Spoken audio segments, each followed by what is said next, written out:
300 का नमक? मुझे नहीं पता, 2 इधर पैसे लथे थे उसका नमक देना है। अच्छा और बताओ और क्या चाहिए तुम्हें? इसका घी। अबे 20 रुपए का घी कहाँ मिलता है? और बताओ और क्या चाहिए? इसकी मिर्च। अबे मुझे पागल करके छोड़ेगा? 10 रुपए की मिर्च कहाँ मिलती है? मुझे तो पता, मुझे दिए, मिलती होती तो भेजा है ना। कसूर तो सारा मेरा है कि मैं यहाँ पे बैठा हुआ हूँ तुम पागलों के लिए। घर में और कोई होता नहीं और तुम लोगों को भेज देते हैं।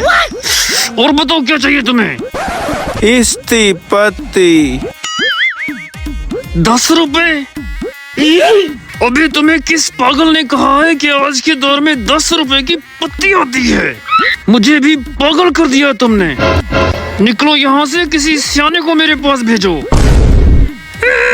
पागल कर दिया तुमने मुझे।